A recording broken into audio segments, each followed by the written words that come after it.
And series The Good Daughter, 10,000 Hours, Lando at Bugoy, Clarita, Metamorphosis, where he won the Best Actor Award, The World Between Us, Gigi, and more. Please welcome Gold Aceron.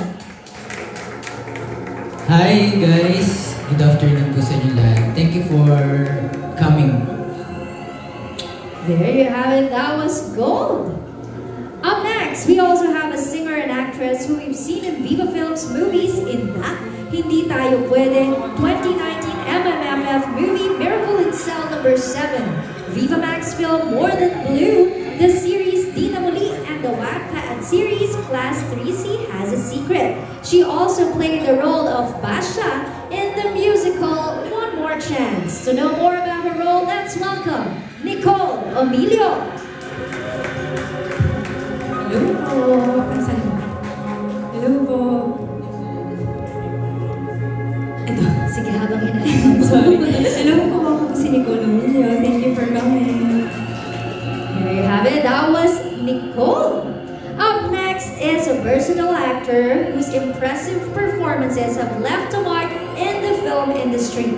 Mula sa kanyang mga papel sa Goyo, The Boy General, Isa Pa with Feelings, A Hard Day, The Ship Show, Ikaw Pa Rin Ang Pipiliin Ko, Pasahero, and many more. Please join me in welcoming Rafa Sigyon Reyna. Hello. Very short and sweet. Okay, next we have a talented actor who's known for Viva Films, Boy Golden, Shoot to Kill, Felix Manalo, Maria Labo, Tiniente Gimo, Ang Aswang Manay May Hugot Din, Double Barrel, Miracle in Cell number 7, Nanahimik Ang Gabi, where he won the Best Supporting Actor at the 2022 MMFF Awards.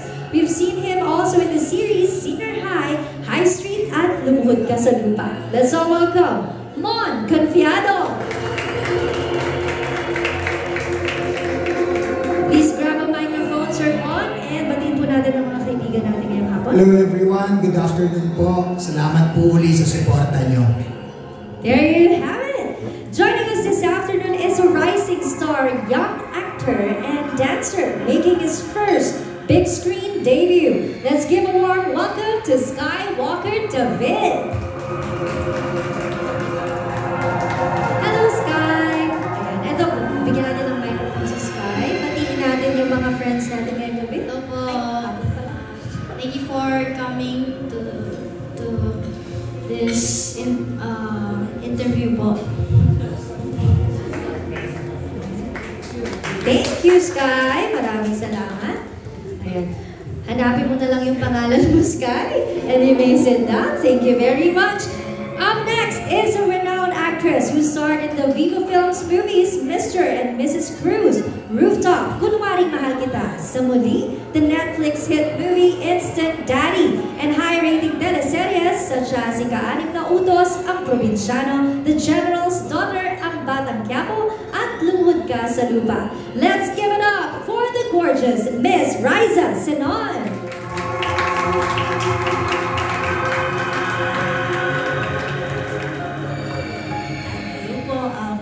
Good afternoon to everyone and thank you for coming.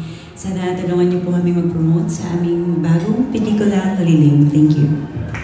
Thank you very much. That was Miss Riza Senon. Joining us this afternoon as well, we have one of today's incredibly talented actresses. Known for her powerful performances in numerous and memorable roles in the hit TV series The General's Daughter, Encantadia, Maria Flor de Luna, Inaanak Pamilya, and the movies Unbreak My Heart, 2024 MMFF entry The Kingdom, Nocturno, and many more. Let's all welcome the versatile Miss Yula Valdez.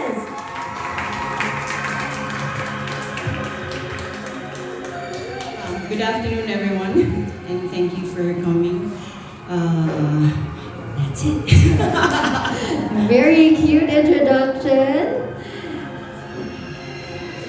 Alright, thank you very much, Miss Yula. To complete the cast is an award-winning actress who we've seen in series such as Harry and Patty, Bagong Umaga, The Ship Show, the series The Rain in España, For the Love, Save Skies Archer, Lumuhod Ka sa Lupa, and our award-winning film, Nanahimik ang Gabi, where she won the Best Actress at the FAP 39 Luna Awards. Please welcome the beautiful Heaven Peralejo.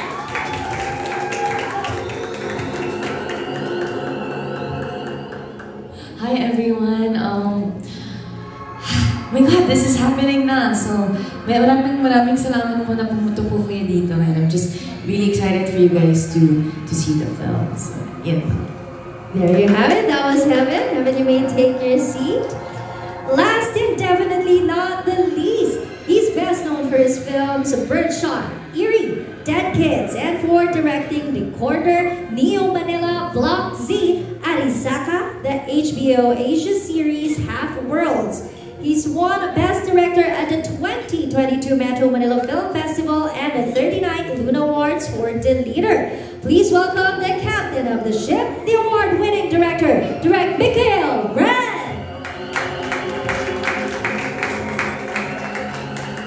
Hello everyone, thank you for attending our press con. We're very excited to present to you this new film, and I hope pag lumabas sa cinemas sa March 12, you all promote and support it. So thank you for your time. Thank you very much. Ngayon, kompleto na po ang ating cast and director. So to our cast and director, kindly stand up for our first photo op. And please be here in front of your table. Maraming salamat po.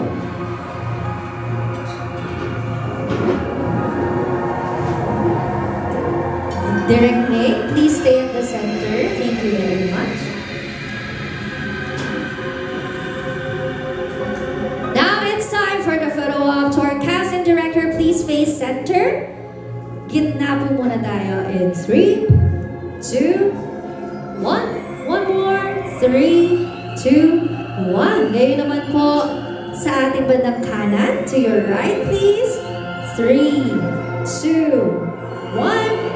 Lastly, 3, 2, 1. This time a little to your left. Sa mga kaibigan naman po natin sa kaliwa. In 3, 2, 1. Lastly, 3, 2, 1. Thank you very much. And we may now be seated sa ating cast and director. Thank you very much. Para sa hindi po nakakuha ng litrato, mamaya po meron tayong second photo op. So don't you worry.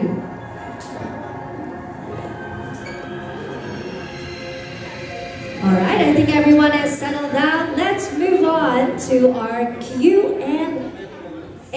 By the way, a little reminder to our dear friends from the press, media, and bloggers. We will be limiting to 2 questions per press, and that already includes your follow-up question for us to accommodate everyone. Please refrain from asking insensitive, offensive, and personal questions. We will only entertain questions related to the film Live. And as always, we will have batches to be on standby mode, so please wait for your turn. So speaking of batches, for first batch, please do standby June Lalin of Abante, Robert Riquentina of Manila Bulletin, Jojo Cabinete of PEP, Jojo Panaligan of Rider PH, Mark Magadia of Maganda Ba Movie. Our first question will be coming from June Lalin of Abante. Yes, good afternoon. Yan. Unahin ko si Heaven. Hi! Yan. Ang bongga, sinali na to sa isang international film fest sa Europe, di ba? Na talaga namang rumampa ka doon. How's the experience? Kasi balita, pinagkaguluhan talaga yung Lily. Grabe, nakakatuwa yung experience. Ano siya eh, first, alam mo yung kaba nandoon na ano kayang gagawin ng mga audiences once na mapanood nila yung film. Pero nakakatuwa kasi nagustuhan ng mga foreign audiences. Nandun din yung mga kababayan natin direct na sinuportahan talaga yung film.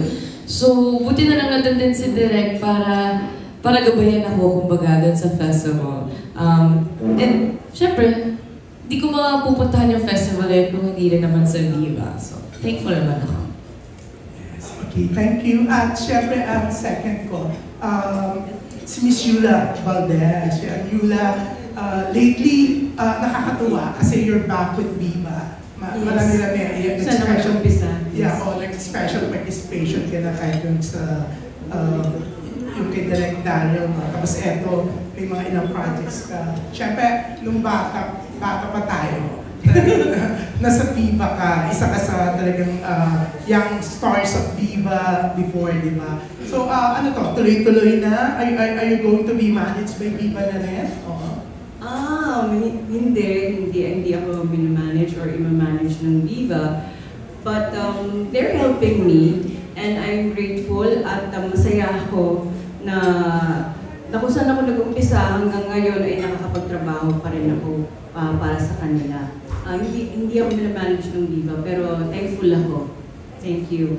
Nangangalugan na talagang kahit saan ka nakarating, ang layo-layo na, still marunong kang tumanaw ng utang na loob. Of course, kailangan yun. It's so nice, yeah. Thank you. And maraming akong nagawa sa Viva na magaganda at memorable.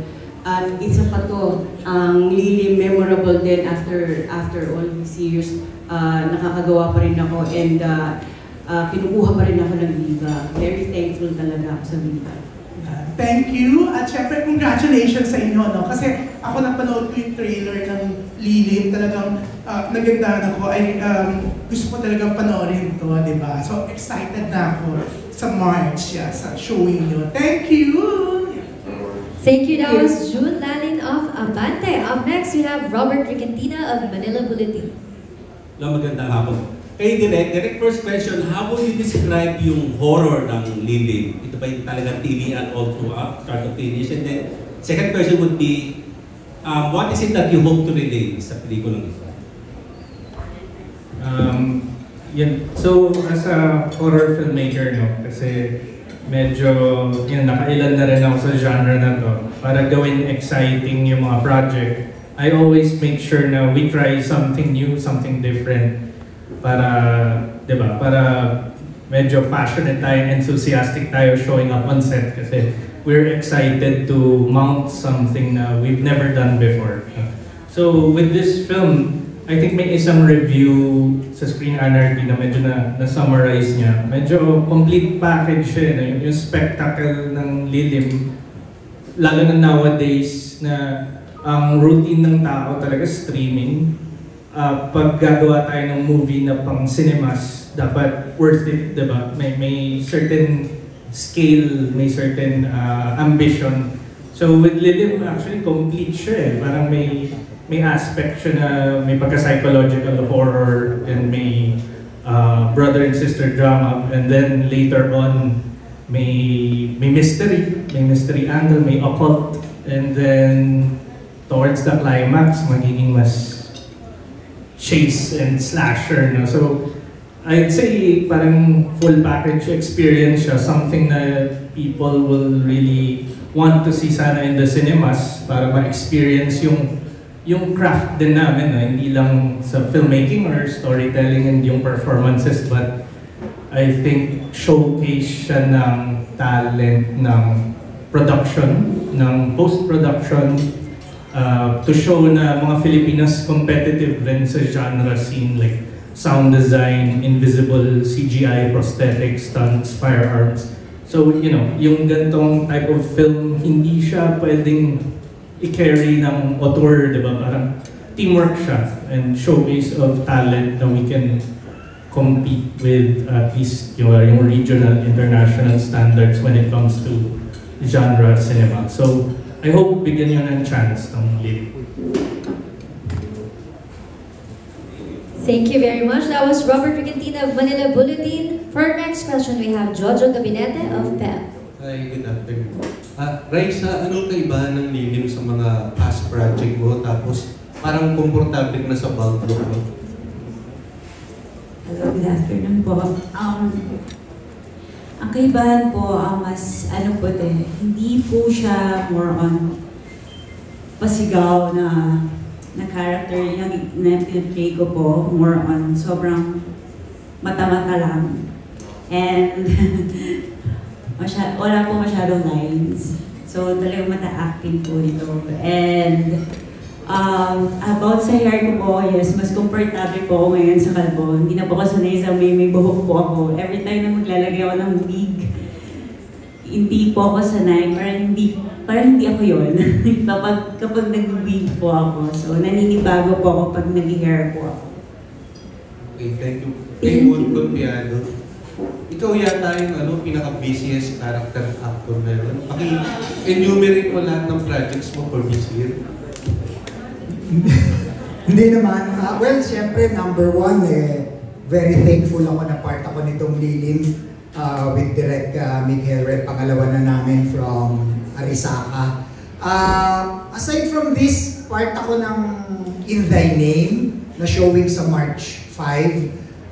Ongoing ngayon yung isang Japanese film na nagawa ko, part ng Japanese Film Festival Philippines na sinashowing ngayon sa Shangri-La Mall. At may natapos kami ni Heaven na isang pelikula directed by Paul Soriano, yung The Fisher.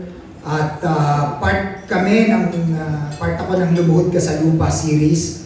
At may isang na-shoot ako sa Bangkok, ang title ay Golda, soon to be shown also.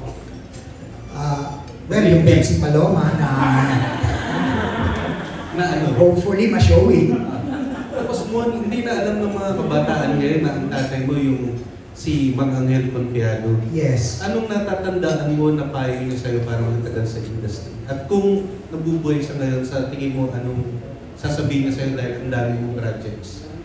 Well, very thankful din ako sa father ko kasi sa kanya ko natutunan yung pakikisama more than the talent kasi minsan nangingibabaw din kung paano kang makisama at yung professionalism sa industriyang ito. I guess isa yun sa mga dahilan kung ba't nauulit ako sa mga director ko, sa mga producers ko. Importante na yung kumbaga attitude mo positive kesa magaling ka lang. Dapat marunong ka rin makisama. Thank you. Thank you so much. Thank you. That was Jojo Cabinete of Feb. Up next, we have Jojo Panalingan of Writer PH.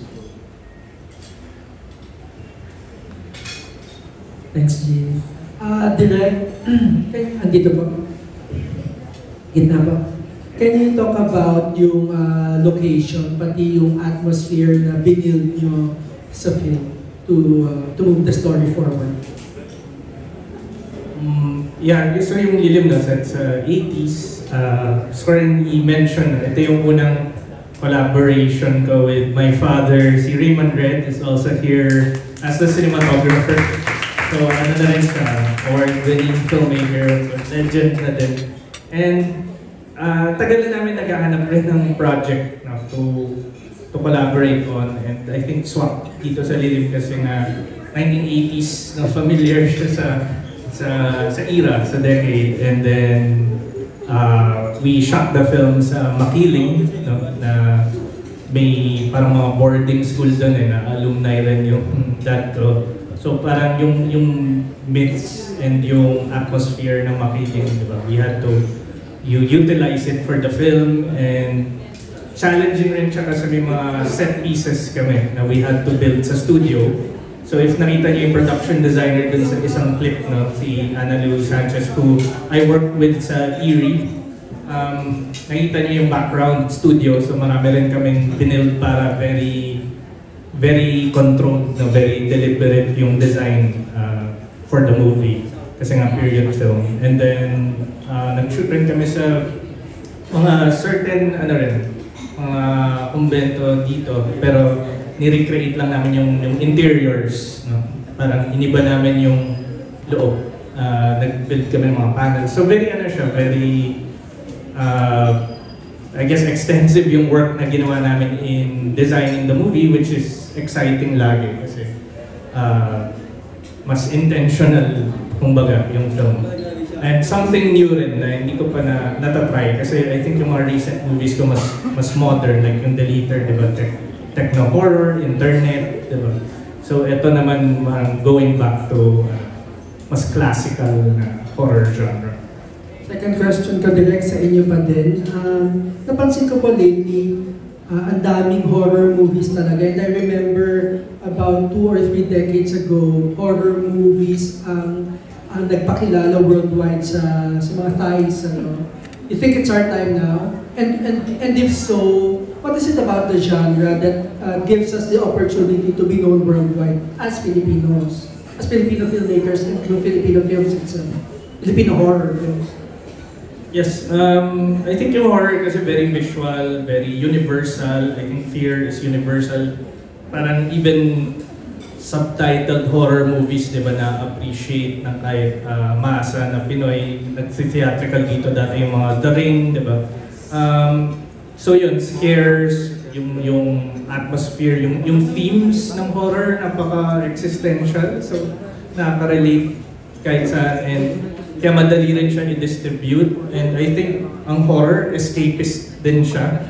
Lalo na dito sa Philippines, di ba? Kaya nagpa-flock yung mga audiences sa horror, just like romance or rom-com. Parang barkada movie siya eh. May release rin eh. Hindi lang siya scare. Minsan after the jump scare nga, maririnig nyo sa cinema, tatawa sila. Kasi may parang release of tension yun.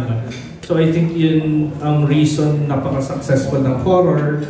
And siguro, compared to other genres rin, mas feasible siya. Diba? Mas concept ang horror, mas imagery, rather than, kunyari, action, diba? Sobrang expensive to do properly, or at least convincing na makakompete ka sa Hollywood, diba? So yung horror, may palag tayo as a developing country na syempre mas realistic yung mga resources natin.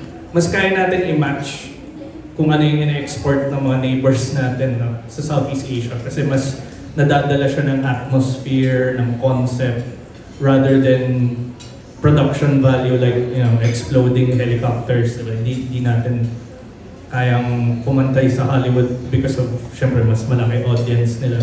So, I think yun yung reason, very, ano siya, realistic to export na genre coming from Filipino filmmakers. And we can also, syempre, parang include niya yung culture natin, yung subtext ng stories natin, even though yung package niya genre, diba? And malaki yung audience niya worldwide. So, I think, yeah, yun yung opportunity dun. That's why siguro nag-gravitate ako personally towards horror. Pero, I still do other genres, no? I even did like something totally different, yung mas wholesome na sports movie with Friendly Fire just before this. So, I try to do different things, pero I think horror lang talaga yung nagre-resonate with a large audience. So, naturally, yun rin yung gusto i-finance ng mga studio.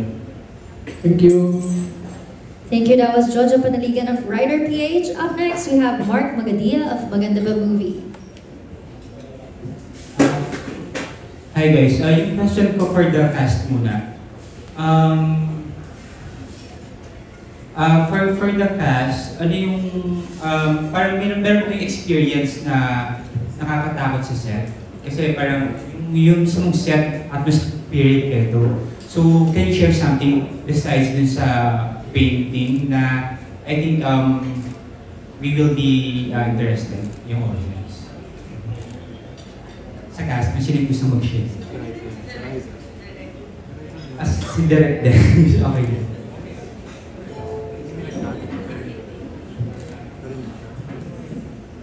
Alam ko, yun na-mention na namin sa painting, no? Pero, yeah, very creepy yung atmosphere since yung themes nga namin, di ba, may demonology, may ghost. Pero ako kasi hindi ako sobrang superstitious. So siguro mas may masya-share sila. I think sa amin yung kami ng production team was the creepy painting na kailangan namin sunugin dahil nga may mga nadi-disturb na ng mga bata na nagre-retreat doon kasi yung location namin pag di kami nag-shoot, pinapa-open up pa rin siya sa public for retreat. So yung mga hindi nila alam na may mga naiwan na props, di ba, na natotraumatize sila doon. So we had to burn it kasi may bad vibes yung painting. Pero before that ba naniniwala ka sa ganung parang mas supernatural?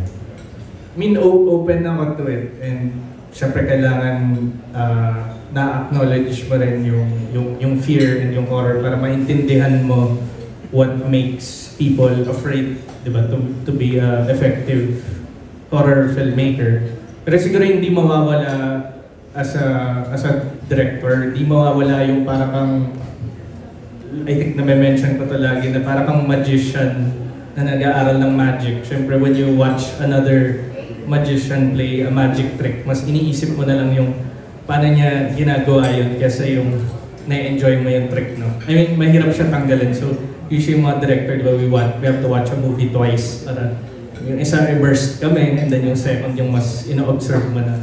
So, mahirap siya tanggalin sa'yo if alam mo paano gumawa ng horror film, diba? You see through the process. Parang diba? Okay, thank you, Direk.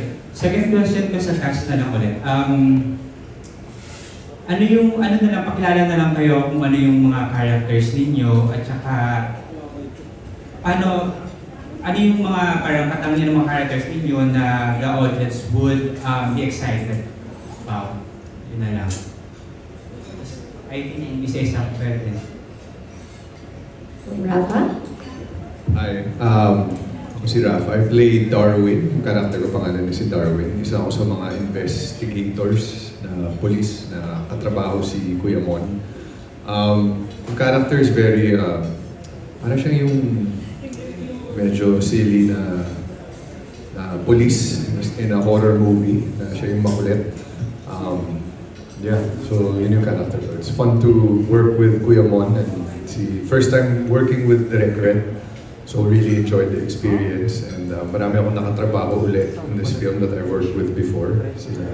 Heaven and first time working with Nicole. So had a lot of fun. Ako po, I play the role of Trining. Isa po ako sa mga nuns. Yan, kasama po ako nila Ate Raisa, nila Ma'am Yula. And I guess you could say, ano ba direct? Mabait na nun? Mabait ba? With a huge wink. Mabait na nun. Kung baga, ako po yung mas nakakausap ni Heaven sa place. Sa place na lang yung tinawag. So, yes. Ayun lang po. Hi, I'm Sierra Walker. I play the role of Tomas. I'm the sister of Helen.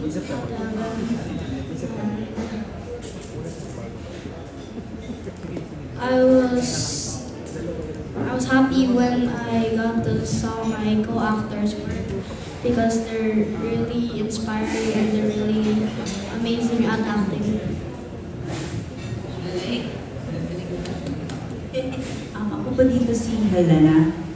Isa po ako sa member ng Kulto and kanang kamay po ako ni Sister Marga na si Miss Yula and mabait po ako, Char. Bait-baitan po ako dito. And sobrang strict ako. Ako po yung pinaka-strict sa sister and sobrang uhaw po ako sa kapangyarihan.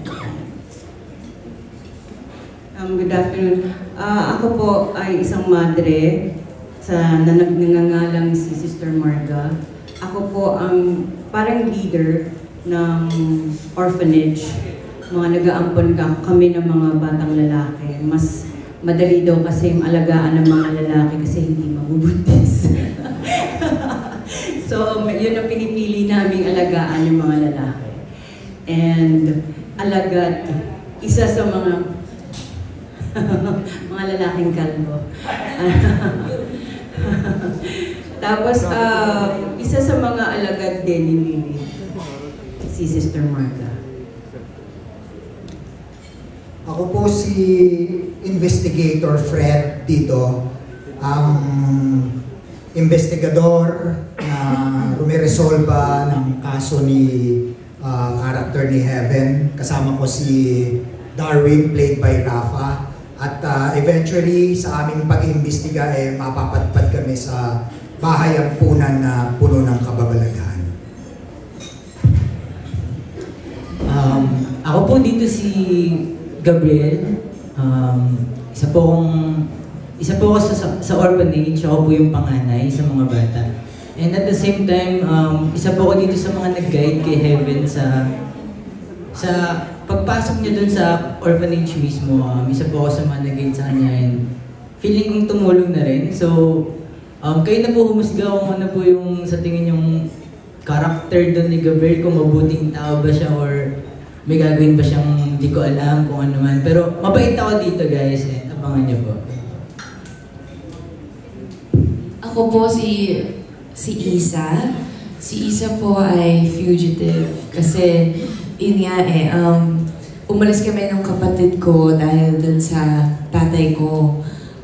May abuse na nangyari and so alam mo, kailangan nyo na lang panoorin. Pero kailangan ko tumakbo at doon makikita ko yung lilim, yung sila Miss Yula, yung mga nuns, at doon magsisimula na yung mga, ano yan? Ano yung word na kababalaghan? Hindi ko maisip yung kababalaghan. But doon na mangyayari yung mga kababalaghan. Doon yung makikita ko ano bang gagawin namin ni Tomas, paano kami aalis doon, papayagan pa ako ni Miss Yula umalis doon. And so, sa ending, I actually like the ending. Pero kayo na dapat panoorin kasi sobrang unexpected ng ending. Yan po. Okay, salamat. And congrats guys. Thank you. That was Mark Magadia of Maganda Ba Movie. For our next batch, please do stand by Erwin Agawa of Manong Ganap, Ray Pumaloy of Abante Liling, Nikki Wang of Manila Standard, Mag Richard Paglikawan of Lionheart TV, and Miss Ana Pingol of Abante. Our next question will be coming from Erwin Agawa of Manong Ganap. Thank you. Congrats sa new movie. Kay Direct Mick. Direct Mick, ano nag-inspiration dito sa movie na nila? Kasi parang unang tingin Nun, di ba? Yung horror Hollywood film, yung may isip. Ano po nag-inspiration? Siyempre maraming parang pieces nag-combine to create Lilim. So, siyempre, first of all, yung location, yung myth sa Makiling and yung idea of parang imagine if may secluded or isolated na society during the 80s when may mga taong, di ba, nagiging deseparasido, may mga bodies na nahanap. Like, ano yung gagawin ng isang parang secretive cult to survive that era? And kung ipaparallel ba nila yung nangyayari sa reality nila outside? So, may ganun na aspect. I guess yung themes, no, is fanaticism, ganun, fear. Pero on the genre, I guess, level, ang tagal ko rin gusto gumawa ng mga kasi besides horror films, inspired rin a lot on horror media, even including games, no, na maraming feeling ko mas interactive pa nga, mas na-immerse ka sa horror. So, fan ako ng mga parang Silent Hill or Fatal Frame or Rule of Rose, kung familiar kayo doon. Kasi gusto ko yung idea na may fina-follow kang protagonist na mapupunta sa isang secluded na world na may sariling rules, may sariling lore. Para siyang demonic Alice in Wonderland, diba? May ganun na aspect na you follow, ikaw yung vehicle ng audience para pumasok sa isang, diba, kakaibang mundo na may sarili silang laws, and then may na-unveil kang mas ancient na evil. So parang gusto ko yung ganun na plot structure na hindi ko pa nagawa in other films. And then thematically, syempre, it's about how fear and fanaticism parang twists our morality, and we turn to something we don't understand, just to feel that sense of false security. So I guess yun yung Lilim for me. And last question kay Miss Heaven, anong challenge sa'yo magawa ng horror film? Kasi nasanay ka puro rom-com, di ba? Anong maging challenges naman paggawa ng horror film? I think kasi nga po dahil puro rom-com po yung ginagawa ko, or like drama, sobrang natural na sa akin yung feeling ng light, ng love, ng sadness, ng away. Pero yung feeling na lagi kang takot, tapos kailangan mong i-maintain yung takot na yun, and hindi mo pa nakikita yung puro imagination mo lang. Like, i-feed lang sa'yo ni Direk na, magugulat ka ng ganto-ganto. Kunyari may makikita ka or something, may mafe-feel ka. So it's more of like yung manipulating yung feelings na parang kailangan ko talagang paniwalaan. Alam niyo yun? Talagang nanginginig na yung katawan ko or like yung shaky na yung breath ko or ang dami na ng hinga. So sobrang dami kong hinga sometimes, nahihilo na po. Pwede pala yun. Sabi ko, hindi ko na lang masabi kay Direk, nakakahilo pala to, Direk. Oo, kasi yung oxygen, diba? Like, so, tapos ang daming shots. So, it's more of actually trusting Direk Mick. Kasi, usually kaming dalawa lang yung nagtatrabaho. I mean, yung nasa scene or like puro camera lang. So, talagang trust lang na may mga times na, paano, bakit ganito na, diba? Kasi hindi naman po linear yung shooting namin.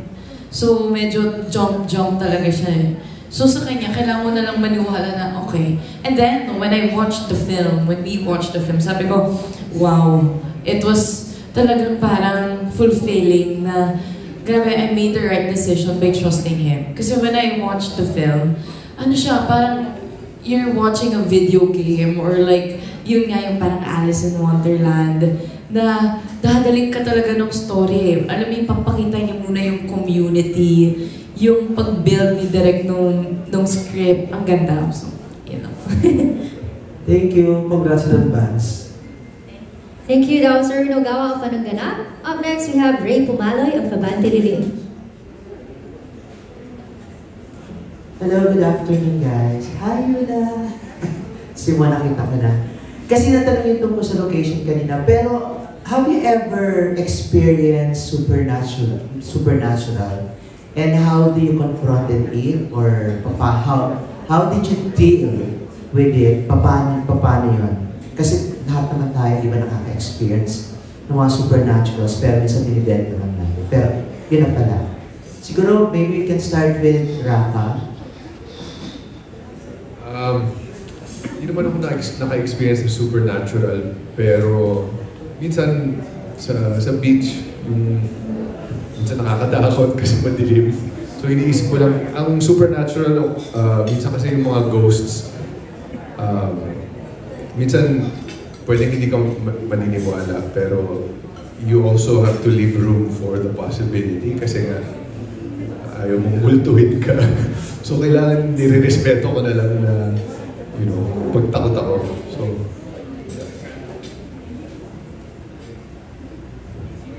hello po. For me, naniniwala po talaga ako.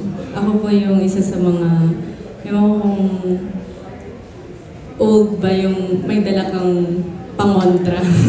May mga dala po akong pangontra whenever I do tapings na sa gubat or yung sa amin sa simbahan or retreat place, medyo I really bring something to... Ano pangontra yan, Nicole? Mga anting-anting. Ano ba yun? Marami. Marami. Actually, I have this letter. My other cast knows about that. I'm not sure if I've shown you. But I bring it everywhere. Kahit hindi horror, I just bring it with me. And I really feel protected because I believe in them. And naniniwala ako meron kahit sa bahay ko. Naniniwala ako meron. But if you respect them, I think they don't really touch you. Wow. Sa mga hindi naniniwala, pasensya na po ako kasi naniniwala. But, ayun, bale, meron po akong mga pangontra, and of course, I'm Catholic, so I also do have rosaries, and I pray before we shoot.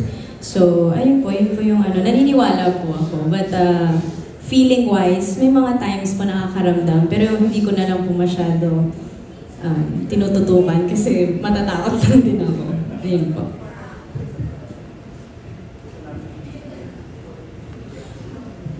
One time, I was just sitting on the couch at night. Then I was very sleepy, so I was like closing my eyes a little bit. Then I saw like a little frame of my grandma who like passed away.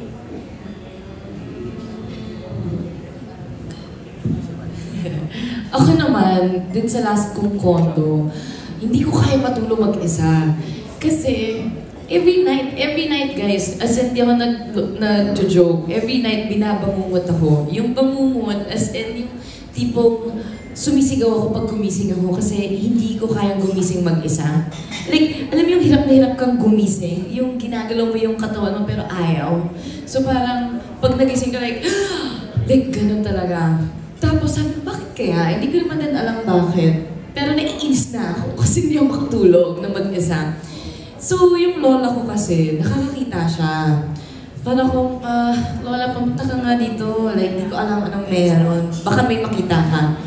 So yun pala, all along, nandun lang pala sa may nakatayo dito Said, talaga ba? Sa corner pala ng kwarto ko, na kung saan ako naka-face, may lalaki daw na nakatingin lang. So parang ko, So after nung nalaman ko, tumaas talaga yung balahibo ko. And then, umalis na ako dun sa corner. Sabi hindi ko na kaya. And then yung sa set naman, meron kaming shoot ni Direk. First day natin, Direk. Sa kami, gubat. Di, syempre, gabi na. Tapos, walang ilaw. Kasama ko yung team ko, nasa kotse kami ng van. So, talagang dadaanan mo, wala talaga siyang ilaw. Yung van lang yung may ilaw. Tapos, parang kami, uy, baka mamaya may nasa window na nasa kaganon. Yung imagination namin, sobrang nag-run wild. Kasi nga, wala na kami makitang ilaw So, ayun, yun po yung mga kinakalimutan na moments namin na ayaw na lang namin actually tumingin. So, yun. Ako naman, actually ako may third eye ako. So, pag nakakakita or nakakaramdam naman po ako sa mga locations namin, may times na dinededma ko na lang po or kinakausap ko sila na nagsisorry ako, pasensya na nabubulabog namin kayo, ganyan, or something na nagtatabi-tabi po ako, ganyan. Parang for me kasi it's normal na may nararamdaman po ako or may nakikita po ako na something. Diba? Ako medyo marami. Bata pa ako, naglalaro ako sa long table namin sa Nueva Ecija. Ng bahay-bahayan, ako lang. Tapos may mga kurti-kurtina pero towels yun. Tapos isang beses, may nakita ko na naka-float na legs. Tapos, pero ito nakakatawa kasi imbis na, kung ito yung long table, andito yung nakita kong paa, pair of legs. Dito ako pumunta, as in sumisigaw ako pero papunta sa kanya. Tapos sabi ko, lola ko yon. And then tinanong ako ng mga kapatid ko, anong suot? Sabi ko, saya, and then parang gray or brownish, parang ganon. And it turned out na yun yung suot niya nung namatay siya. Okay, marami pa. May mga, ayoko pumupunta rin sa mga patay kasi madalas may sumusunod. May maids ako, dalawa sila, papunta sila sa akin, nagdi-dinner ako. Tapos nagtatawanan sila, sabi ko gano'n, sino yung nasa gitna nyo? Sino yung lalaki sa gitna nyo? Tapos nagganunan sila. Tapos, ma'am naman, nakakatakot ka naman Tapos na nangyari pala, kaya ako nakakakita. Kasi yung neighbor namin, nagpa-renovate ng bahay and may namatay. Pero hindi nila sinabi. Kumbaga, silent sila, hindi nila sinabi or pinaalam sa marami na may namatay. So yun pala yung nakita ko. Ano pa ba? Meron pa mga pagtiping din, tapos sa Antipolo, may mga nakikita ako na mga nasa puno, na mga itim, and mga mata nila na, yung umiilaw. Pero, tama yun na dapat kinakausap mo sila. Alamin mo kung bakit or anong ginagawa nyo, and sabihin mo na wala kayo doon para manggulo. And sila rin parang curious din sila kung anong nangyayari kasi taping yun. Parang nakasampay lang sila sa puno and nanonood. So sinasabihan ko lang din yung mga tao na huwag kayo magkakalat. Kasi syempre, ayaw nila yun na istorbo din sila. So marami. Pinasanay na lang ako. Minsan, pag tutoothbrush, alam mo yun, nararamdaman mo meron sa likod mo. And sabihin mo lang, naantok na ako, ayoko matakot, pwede ba? Yung mga ganon. O, dead ka na lang. And yun nga, kakausapin mo. Meron pa habang kumakain. May parang bata na checkered yung, stripes pala yung ano niya, yung kanyang shirt. And then, nasa kabisera ako nakaupo, kumakain. Tapos ito yung papupuntang second floor, hagdanan niya. May batang gumagano. Tapos pag titingin ako, gaganon siya. Gaganon siya parang. Tapos titingin na naman siyang gano'n. Nagtatago, nakikipagtaguan sa akin. Ayun, madami actually. Sanay na. Thank you. Ako naman, 3 beses na akong pinapasok sa loob ng kabaong. And promise, iba ang feeling sa loob. At every time pinapasok ako sa loob, after the shoot, nilalagnat ako. And recently lang na witness pa ni Heaven, 4 days ago, pinasok na naman ako sa Ataol.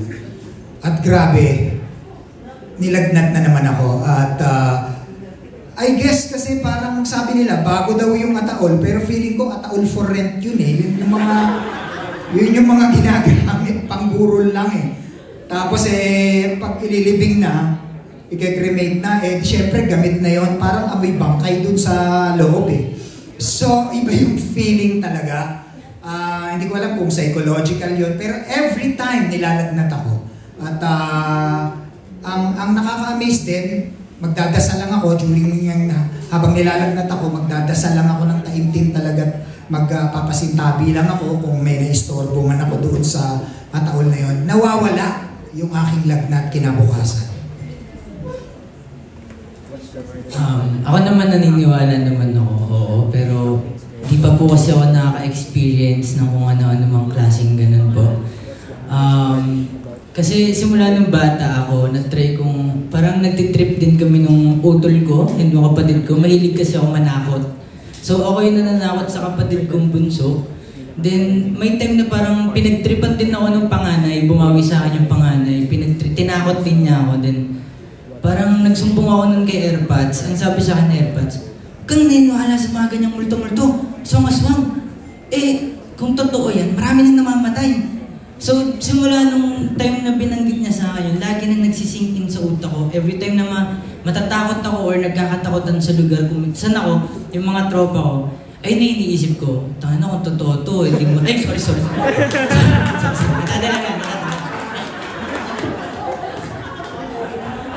Hindi, ayun naman, kung totoo to, hindi marami nang namatay, marami na tayong nasaksiyan. So, and every time na matatakot din ako, lagi ko lang din sinasabi sa sarili ko, in Jesus' name 3 times, and lagi rin ako nagdadasal.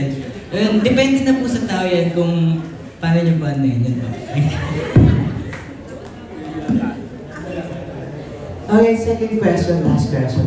Yula, for Yula again. Yula lang mo parang since 80s until this time, parang hindi ka nawala sa circulation at nakakabilib ka, no? Kasi you still look good, you're in good shape, ang galing-galing pa rin umarte, hindi man ka pa rin, and pwede ka pa rin magbida. Paano mo nagagawa yan? Is it really an effort or innate mo na lang ba yan? Or dahil ayaw mo lang talagang malaos or ayaw mo tumanda sa showbiz? Alam mo, kahit anong sabihin ko na ayoko tumanda, tatanda ako eh. Swerte lang siguro na hindi nawawalan ng project. Pero totoo din yung sinabi ni Mon na kailangan marunong ka makisama. Kasi, syempre, sino bang gusto makapagtrabaho sa may mga attitude? At Ray, ito ang gusto ko talaga itong trabaho na to eh. Gusto ko mag-artista. Mula bata pa ako. Kaya inaalagaan ko rin na walang, alam mo, hindi ako pakalat-kalat para walang masyadong nasasabi yung mga tao. Yung gano'n, inaalagaan ko rin ang sarili ko kasi syempre iniisip ko rin yung mga kaedadan ko. Ano bang magiging, ang tawag dito, kailangan may effort ako na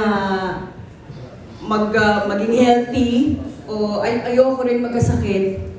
Gusto ko magtrabaho hanggang sa mamatay ako. Gusto ko talaga pagka-artista. So, swerte lang na hindi nawawalan ng trabaho. Kung minsan, nakakapagpahinga din na medyo matagal-tagal. Pero ito talaga, Ray, ito talaga ang gusto kong trabaho eh. So, talagang kailangan ko ingatan. Thank you. Thank you. Thank you very much. That was Ray Pumaloy of Abanti Liling. Up next, we have Nikki Wang of Manila Standard. Thank you. Over here. May phone question lang dito kay Miss Yula. Miss Yula, dito daw ko sa venue, wala kayong nakikita right now? Dami, kayo. Ayun, katabi mo. Thank you. But anyway, congratulations to the entire cast. Thank you. My question is for Derek Mikhail. Derek Mik, in your previous films, laging especially the horror ones, laging may social commentary. Like for example, yung Nocturno, you talked about general trauma sa the leader, exploitation in workplace, and also mental health. This time, you mentioned about fanaticism. So I wanted to know, with the themes that you're discussing in this film, how does horror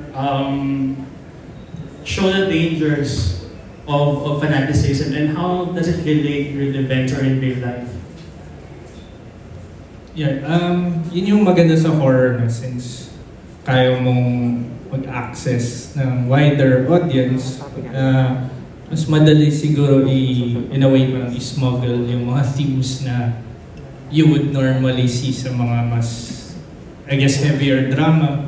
I mean, ako naman nag-start ako, diba, with Cinemalaya, nag-start ako with very personal, parang independent features na mas heavier yung, I guess, yung commentary. But I guess yung opportunity dito is making a bit more mainstream movies is may opportunity ka na hindi ka lang nagpipreach sa choir, diba? Like, you can reach a bigger audience. So I guess with Lilim, hindi naman siya in your face, diba? Ayaw mo rin naman na obvious. It's something na you hope the audiences parang absorb as they walk out of the movie. Of course, syempre the first layer should always be entertaining, and then yung second layer, if they absorb it subconsciously, naman, mas ma-engage sila. So in the film, siguro without spoiling anything, these are people na they're all scarred, they're all running from the horrors of their reality. Like even character ni Isa is a fugitive running from yung horror dun sa family home nila. And they feel like hindi pa rin safe kahit to go to the authorities kasi may certain abuses na nangyayari rin. Not just in the home, but abuse of power sa authorities. So where do they go, diba? Where do these parang outcasts go? They go to this cult that promises safety, diba?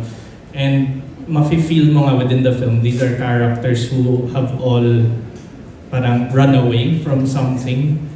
Pero yung sense of safety nila is also, I guess, parang uulit lang yung cycle na whenever people are afraid, diba, they turn to something that promises them safety, pero at a cost. And yung cost nga na yun is yung horror na ma-unveil sa Lilim.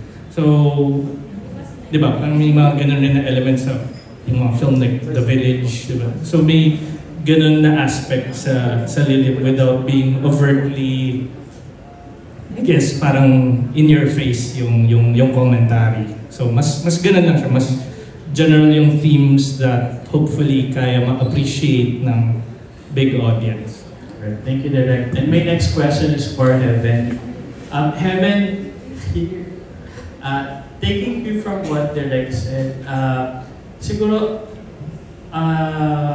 based sa understanding mo sa character mo, what does it symbolize? And how do you think people would relate to the character?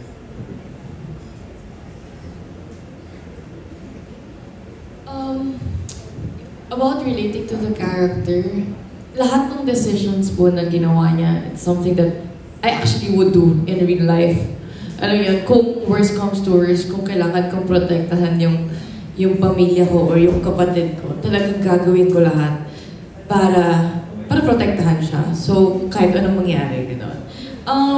Regarding sa symbol ng character, ano siya Yeah, like empowering yung character ko eh. Isipin mo, ang dami niyang pinagdaanan. Grabe yung abuse na pinagdaanan niya sa pamilya niya, sa tatay niya, di ba? And then, lumaban siya, sinama niya yung kapatid niya, tapos patuloy pa rin siyang lumaban sa buhay. Pero nabigyan na naman siya ng bagong problem, which yun nga, pagpasok niya dun sa orphanage. And makikita mo doon na gusto niya naman ng peace and alam niyo, gusto niya ng tahimik na buhay na sana. Pero dahil sa horrors or dahil sa past niya, inaano pa rin siya. Anong tawag doon direct? Like, binabalikan pa rin siya. And so, para sa kanya, siguro kailangan niya rin i-accept yung horrors, yung mga nangyari talaga sa kanya. And kailangan niyang to fight through it. So, very empowering po yung character.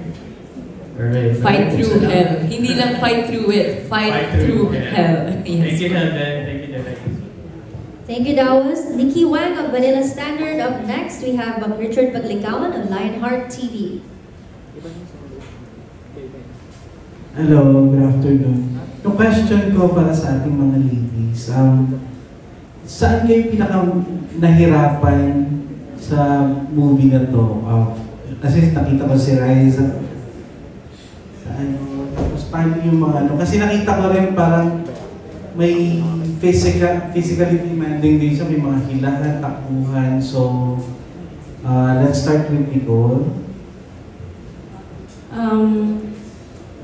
Nahirapan. Baka po, there's a scene, I think it was in the trailer naman, I can talk about it. Yeah, yung sumisigaw po. Kasi when we were shooting that, I was also doing a musical at the same time.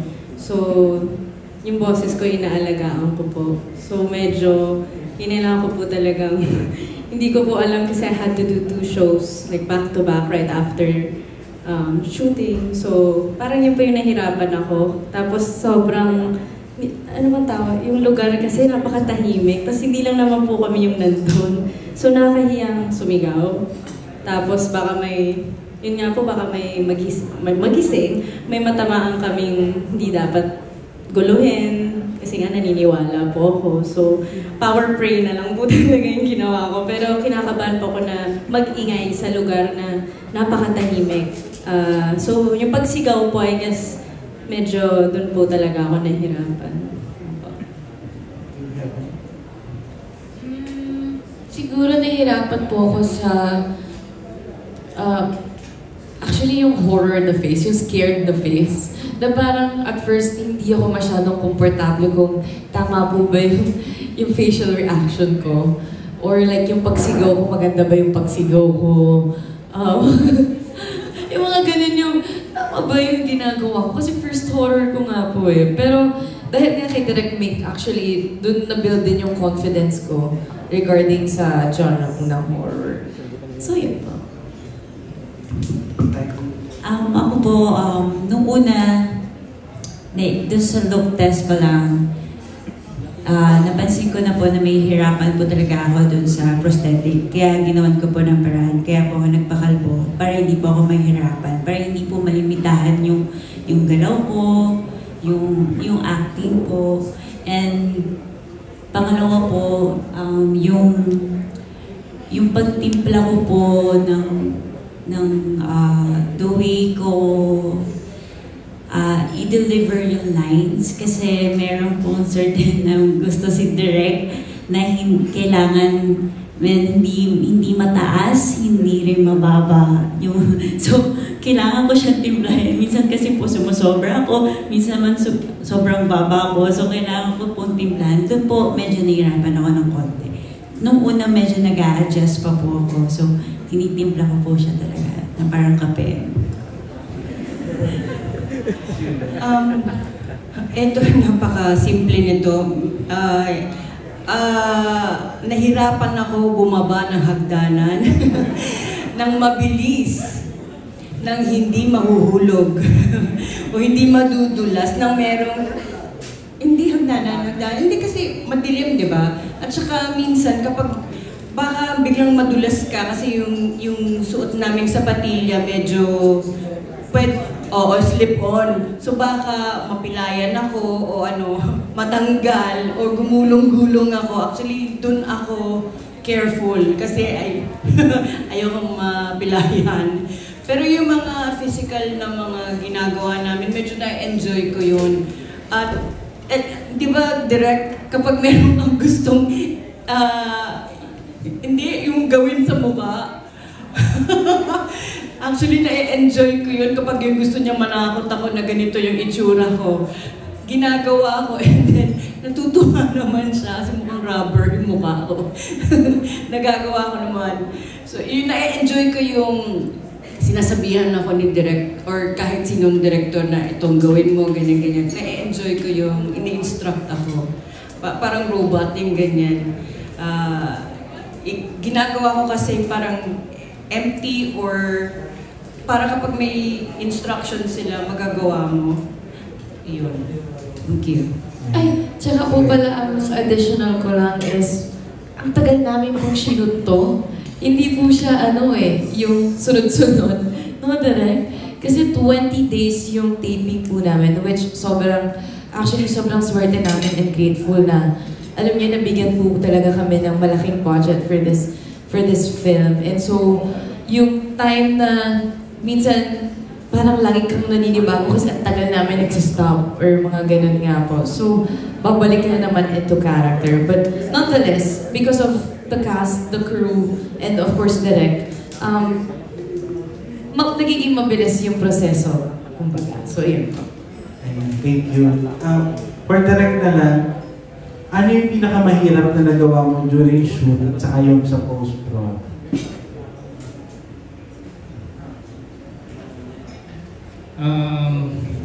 Siguro yung mga first few scenes namin sa Gubat, tapos adjusting period pa yun kasi first time ko rin ka-work that ko. Tapos ang hirap agad ng kailangan ilawan ng Gubat. So na-imagine nyo, syempre yung setting namin, puro puro candlelight, firelight, tsaka moonlight. Tapos, di ba, wala kang pwede makita ng ilaw, syempre. Tapos ang laki ng space. So, yung mga first few scenes namin, syempre, talagang struggle pa i-mount. Lalo na yung scene na yun, parang may konting stunts pa yun eh. Nahulag agad siya, may sigaw, may takbuhan. Tapos mga day 1, day 2 pa lang namin, tapos forest, di ba? Like, kahit nagsaset up pa lang, pag minsan namamatay yung generator, di ba? Pitch black yan eh. Tapos kailangan mo hanapin yung way mo, lahat ng ilaw, tinatago mo sa mga puno. So, very challenging siya technically. Like, I don't think nakapag-shoot ng forest at night na na-convincing Kasi syempre yung shortcut doon pag nagmamadali, talagang one angle lang yung ilaw eh. Di ba? Alam mo yung ganun na look usually pag nagmamadali. Pero syempre gusto namin may certain quality, di ba? So, challenging siya. And then, sound design, sobrang, I think yun rin yung trick talaga with genre movie is kailangan yung mga director, tutok sa post-production. I think maraming directors na pagka-shoot, bato sa editor, next project na sila eh. Pero kami talaga ako kasi nag-start ako, nag-edit ako sarili kong work. So, very kami, parang precise, like yung mga transition ng sound, mga creak ng pintuan, footsteps, or kahit yung mga simpleng pag-quiet yung movie, yung may lantern ka, di ba? Like, yung simpleng alog ng rust dun sa handle, yung mga ganun nakaka-immerse kasi, nakaka-build ng horror atmosphere. And I feel like a lot of films nane-neglect yung aspect na yun. So, medyo kami dun, parang obsessive kami dun sa post-production. So, siya, gapang talaga siya. Kukut-kutin mo yun, paulit-ulit. So, I think yun rin yung nakakapagod with genre movies. Like, kami siguro napanood na namin like 1,000 times. Tapos, you always see something na you want to change, pero syempre, you have to stop at a certain point. So, yun. Pero, dahil na-enjoy naman namin, it doesn't feel like work. Pero na-imagine ko nga na, siya, sa in terms of production, yun, challenging siya. Thank you po and congrats sa Lilium. Thanks, Jean. Thank you. That was Mac Richard Paglicawan of Lionheart TV. Up next, we have Miss Ana Pingal of Pika Pika. Hello. Kay Hula. Hi, Hula. Ayan. Eto. Hi, Hula. Painter ka, di ba? So, naniniwala ka na pinapasukan talaga ng mga experience ang painting. And ano ang theory kung bakit? Hindi ako painter. Of course you are. Hindi ko alam kung pinapasukan. Baka trip-trip lang din nila kung saan, or kung depende kung ano ang tawag dito. O ito, gusto mo Ana siya, kasi siya nagpe-paint talaga to. O. Siyang, sumasagot siya eh, o ikaw na. Sagutin mo. Opo. Naniniwala ka? Yes po, meron po isang pinit, batang babae po. After ko po siyang matapos, medyo mabigat po yung feeling ko doon sa painting ko na yun. So, tinapon ko rin po siya after. Kasi hindi po maganda yung every time na dumadaan po ako sa kanya, dinadaanan ko po yung painting ko na yun. Tumataas po yung iba po yung feeling ko talaga as in. So, kahit po yung ibang tao na nakakaramdam din po, every time na dumadaan po dun or nakikita nila yung painting nila, iba po yung pakiramdam nila, mabigat po. So, sabi ko, may something dito, meron pumasok dito. So, tinapon ko na lang po siya. Katang isip mo lang yung painting na yun? At yung painting o yung pinaint ko po, opo, nabuo ko lang po siya sa isip ko, tapos pinaint ko siya. Baka makasalubong mo siya mamaya. Hindi naman po. Okay, to everyone na lang. Yung catchline nyo is, hell is a place on earth. What's the closest to hell have you ever been?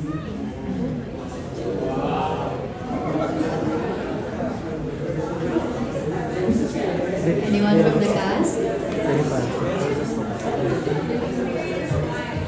Experience-wise daw, according to Miss Anne. Parang intense naman. Hindi namin kaya unpack ng trauma. Pero ako, siguro yung lang, at least sa context ng production nga, yung pag nagmamount ng very heavy, emotionally heavy scenes, I know it's difficult for the actors, it's difficult for a lot of the crew, lalo na pag may time pressure. Nafe-feel mo talaga na parang ito na yung point in the movie na, or on set na crunch time na. So very, syempre, mabigat sa feeling as a director kasi you want everyone syempre to still work decent hours, diba? Even though ang bigat ng scene and you wanna deliver quality and yet syempre may limit yung time. So dun namin na-feel na parang challenging and difficult pero na-overcome naman namin. So siguro yun yung closest. Pero yeah, siguro rin, yung finale namin when we had to build a certain set piece and then yung lighting namin doon talagang red. Nafe-feel mo.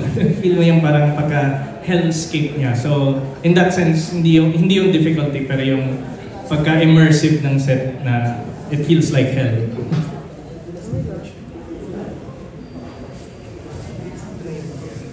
Anyone from the cast? Yung closest ko to hell? Yung kanina, iiinit siya. Girl, di na talaga kaya. Yung closest ko to hell was actually yung studio natin, studio day namin. As in, gumawa po talaga sila direct ng bahay. Parang ganun din. Tapos, yung underground, so, shucks, may hindi po alam Miss Yula yun eh. Pero, meron kaming doon, set na talagang, alam niyo yung, ginawa talaga nila pati yung wall, yung yung dumi, yung... Tapos pag nakita mo actually si Lilith, ay yung monster natin. Just, pag nakita mo talaga siya, parang ayaw mo siya tignan, like, huwag ka na lumapit. Hindi, nasa trailer, Miss Yula. Nasa trailer. Nasa trailer siya. In fair, ang ganda talaga ng prosthetics. Sa buhay-buhay. Miss Yula, Raisa, and Mon. Doesn't have to be sa movie. In real life. Ito meron akong backlog dito. Nagmamotor ako 3 years ago. And mula 6 a.m. hanggang 3 to 4 p.m. Yung time na yun, umulan, umaraw, so feeling ko, wow, habang nagmamotor ako, ko, thank you God for everything, ganyan-ganyan. Tapos sabi ni God, wait, there's more. Sabi niya, sobrang pagod na ako, traffic, June 12 ito eh. Sa may Cavite, pauwi na kami, 3 na lang kaming natitira, and sobrang pagod na ako, na-feel ko na yung bigat ng big bike ko. Gusto ko na lang siyang isemplang yung bike, kasi hindi ko na kaya, kasi medyo pataas siya eh. Kaso, sobrang traffic ngayon, katabi ko truck. Sinemplang ko siya, kaso kasama ako. Tapos biglang nag-go. Eto, nung pagbaksak ko, eto, nakaganyan. Nagulungan to ng... Nagulungan yung braso ko. Pero walang fracture. Thank God, na walang fracture. Pero yung helmet ko may skid mark ng gulong ng truck. Tumayo ako, tapos hindi ko tinanggal yung helmet ko kasi ayokong makita ng mga tao. Kasi alam mo yun, di ba parang aksidente na nga. Buti huminto yung truck. Sinabi ng mga tao na mayroon ka nagulungan. Tumabi lang ako sa gilid, sa sidewalk. And then nag-iisip ako, kasalanan ko to, o ano, ayaw mo na ba? Dala ka na ba? Tapos kinakausap ko yung sarili ko, at sinasagot din ako ng sarili ko. Medyo matigas ulo ko eh. Sinagot ko din sa sarili ko, hindi. Kasi pag pagod ka na, tumigil ka, hindi yung dire-diretso. Hindi pa ako dala. Pero fault ko yun. Pag pagod, tigil na. Yun ang closest. Yung pamangking ko na sumundo sa akin, siya yung talagang, ganyan. Siya yung hysterical kasi, buti, dinala ako sa hospital and pina-check. Walang fracture. Mabuti na lang. Pero yun yung closest. Kasi pwede.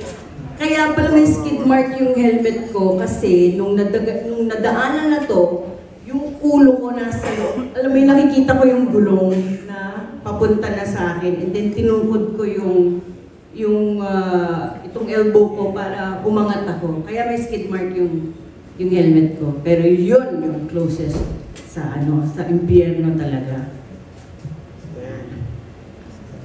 Oh, ano? Tapatan mo yun, dali!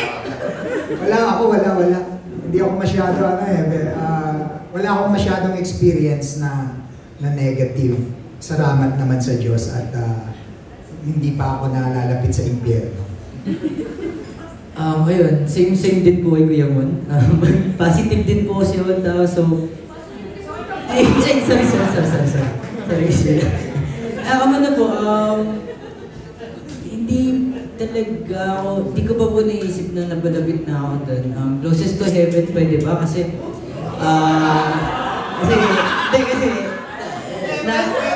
na-accidente kasi ako before. Nalunod kasi ako before, so ayun lang, sinare ko lang na parang kapag malapit ka na palang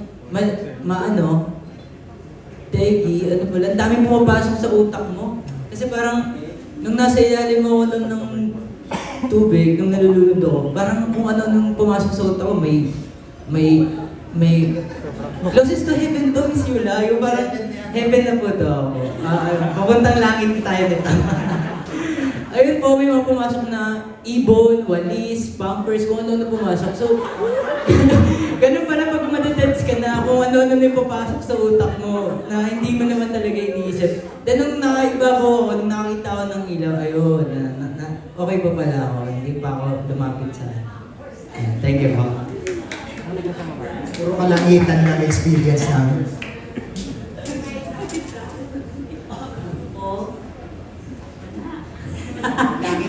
Hindi naman. Ano po, open naman ako dito. Pero dati po kasi yung during po ng depression ko siguro, yun po yun. Yung nag-attempt po ako mag-suicide, I think. Yun po. Huwag na natin pero yun po yun. Thank you. Thank you for your question.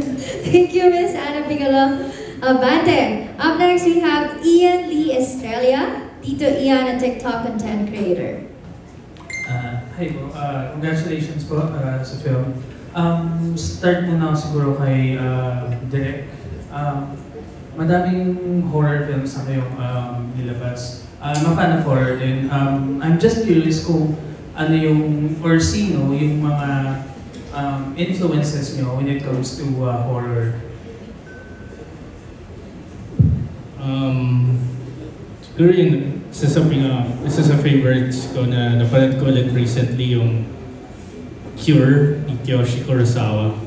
Although like, syempre, when making horror movies here, diba, may certain parameters, may certain audience pa rin na kailangan isipin.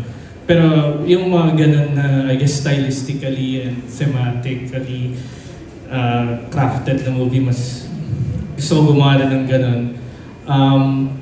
I also like, syempre, or at least na-appreciate ko na yung mastery nila, syempre nila James Wan sa crafting a jump scare or crafting, yung horror na mas relatable to a larger audience. Yung build-up niya ng tension and then suddenly may expectation ka and then dito pala yung scare. Yung ganun na nafa-fascinate ako, like studying yung mga ganun nila every movie that they make. Of course, recently, parang may explosion ng parang mas, minsan ayaw nila gamitin yung term, pero yung elevated horror na mas may combination siya ng parang contemplative drama. But yung themes niya, syempre, horror. And then ngayon may parang bumabalik naman yung mas wild, mas may parang grindhouse midnight special, yung mga substance nga, diba? Mas shock and gore and may konting spectacle. And mas wini-wear nila yung genre in their sleeve, diba? Mas proud sila na commit to the horror basically rather than combine it with more drama. So may ganun, parang may return to form yung ganun na mas explosive, mas wild in a way. So yun, na-fascinate rin ako sa mga substance. Pero yeah, yung mga favorite ko talaga syempre yung Cure, Ring, actually mga Japanese. Gusto ko yung ang depressing, ang bleak ng tone. Ang tahimik, ang ganda ng mood. Gusto ko yung mood na yun.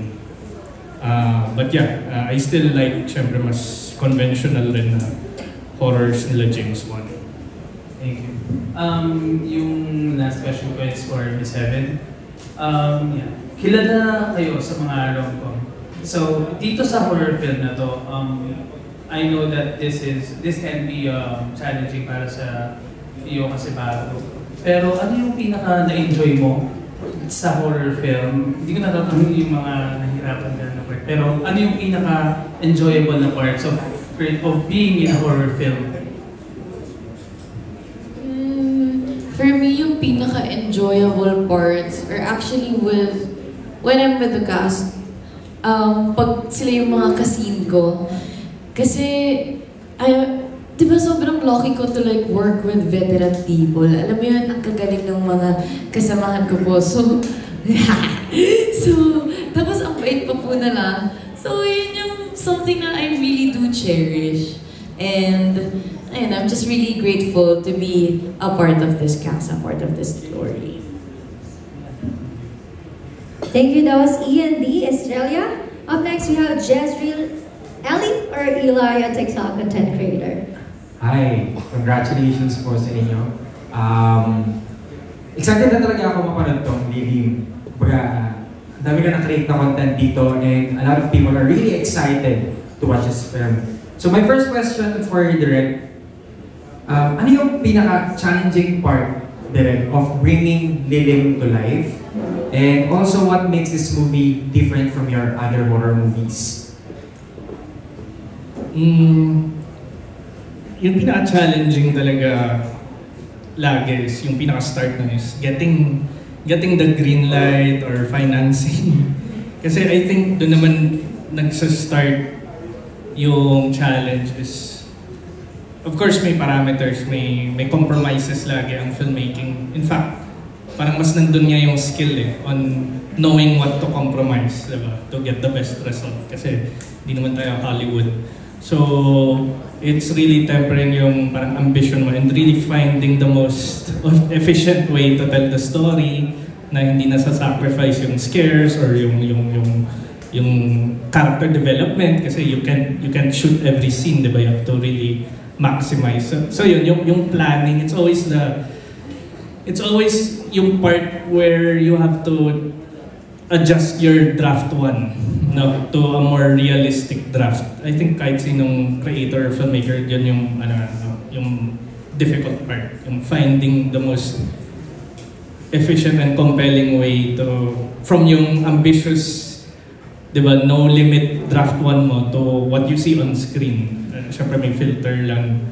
May filter yan when getting your budget, may filter yan when shooting it, kasi hindi mo rin maka-craft siyempre perfectly lahat. And then even in post-production, may filter. So, yung trick is always to imagine big para as you go through those filters, yung may iwan is still something worthwhile. No? So, ang hirap niya i-balance. I mean, ako, very lucky lang na I get to do this for a living. I've done several films. So, nadadala mo yung experience and yung learnings mo from each project. And hopefully, di ba, parang nagagamit mo yun to avoid the same mistakes.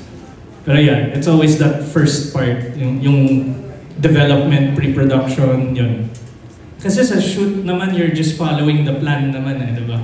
Na-discuss nyo na yung shots, na-discuss nyo na yung scenes, nag-workshop na kayo ng actor, so you're really just executing yung plinano mo. So it's really the first part for me, yung parang sculpting the project. So that's the most challenging part. And then, I guess yung difference nga dito is, we're very happy yung collaboration with Viva, with Evolve Studios na so far successful yung chain of films namin. So the budget gets bigger, the scale gets bigger. I think from Deleter na parang yun nga, na-mention nila, 20 days to. Deleter was 11 days and then like Nocturnal 17, so now we're at 20. So parang we wanna continue that kasi encouraging siya to show the studios na parang worthwhile greenlight yung mga ganito. Kasi nowadays, baliktad nagda-dial back tayo in terms of risk kasi na everyone is on streaming, konti na lang yung sinusupport theatrically. So we need this as a proof na kaya ng ganitong movie, diba? Mag-compete with, syempre, yung options ng mga Pinoy Hollywood. Kaya pa rin ng Filipino horror lumaban theatrically. And with your support and your promotion, at least makontinue yun na may encouragement na okay, pwede pala tayo mag-greenlight ng mga ganitong klaseng project. Hindi lang, diba? Yung mga romance films, syempre na very lucrative sa atin. So I'm hoping na people come out to support this kind of film. So that's the next challenge siguro, to promote, to market, and get an audience in the cinema. Yeah, and I guess yun yung biggest difference. It's a bigger movie. It has more, I guess, parang combined treatment siya. Like again, may family drama, may mystery, may cult. So mas marami siyang perspectives versus my other films, so medyo smaller yung POV, no? Ito parang daming characters, you don't know who makes it out alive, and then may parang big finale na medyo fantastical na finale, no? So, yun, exciting siya kasi may action rin sa dulo. So, yun, I hope mag-work out so we can do more movies na gantong scale, gantong level. Thank you, Direk. Let's pray for that. It will work out. For all the cast and kay Direk na rin to support their answers, if meron man. Since horror to, napanood ko na rin sa trailer may mga intense scenes, habulan, talagang heighten yung emotions nyo. Were there any improvs or ad-libs na nagawa nyo? And after the take, parang na-feel nyo na ayos yun? Tapos si Direk parang naisip niya rin na, okay sige, ito yung isama natin sa final cut. Any improvs or ad-libs from the cast? Yeah, I think working with Direk naman kasi he's very open-minded din sa mga dinadala ng mga actors and sa mga choices namin. So Direct's very easygoing. So yung mga choices namin in terms of character, minsan nga may dadaling sa eksena. And if he doesn't like it, he just politely tells you, can we go in another direction? And then yun, you make another choice and doon na napapa-approve yung takes. The stunt scenes are very fun din. Kasi tinrabaho pa namin yung mga stunts that we shot for this project.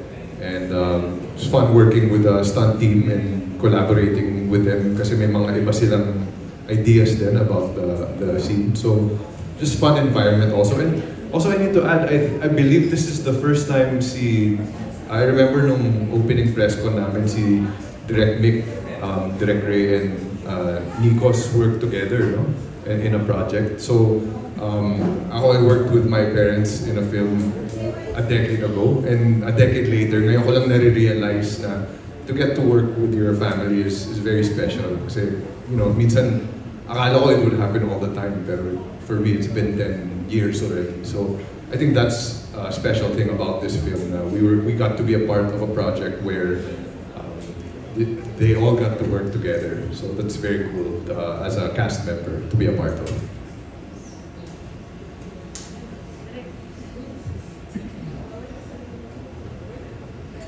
Ako daw po. Meron po kasing scene na ginawa kami na kung panoorin nyo, makikita nyo naman po. Pero hindi ko na lang muna yung chichika. Basta, on the spot lang po naisip ni Direk. So, wala po siya sa script. And then, kinailangan ko na lang po i-deliver. And I think we had a few shots and we actually liked it. Parang ganun po yung nangyari. So, di ko alam kung nasama sa cut yun, pero yeah, so, yun lang naman po yung experience ko for Lilim na di po ako prepared gawin yun. So, medyo funny po kasi yung mga pangyayari na yun. Papanoorin yun na lang po, saka na lang natin pag-usapan. But yun, meron po sa akin na wala sa script na pinagawa during the set. Yes. Any other stories from the cast? Siguro kasi hindi nila alam na nag-decide akong magpakalbo. So, nagpunta ako sa set na kalbo na. So, pagtingin nila sa akin, "Ay, kalbo ka." Bakit? Wala kang buhok. Yun siguro yun na. Improv ko. Pinaka-biggest improv ko daw.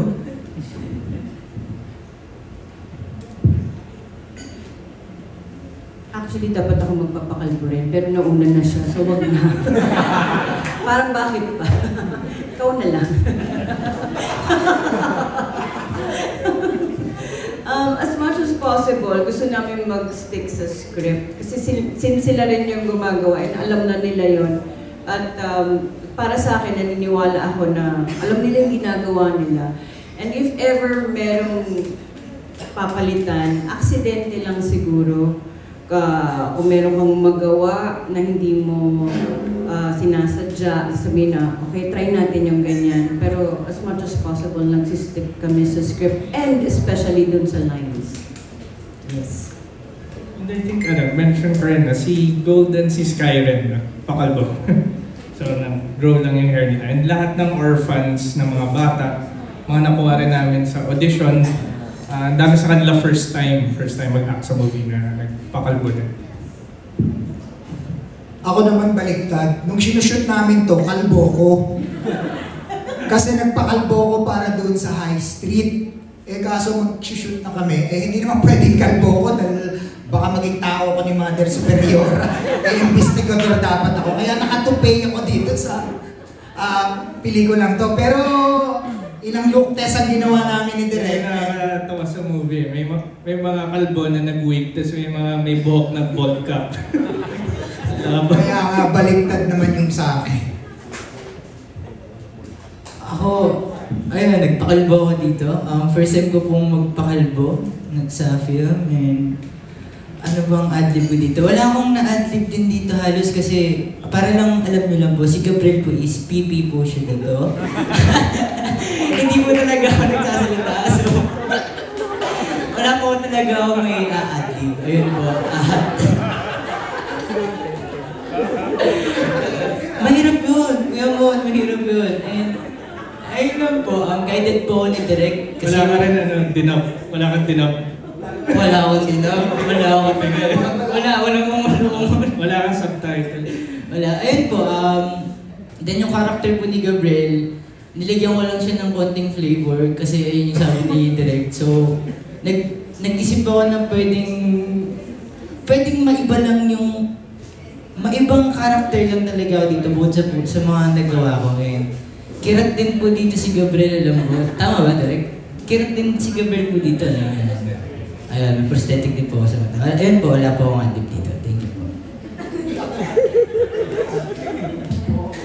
I think that was the answer. Thank you very much for your question. Pinasaya tayo ng last answer.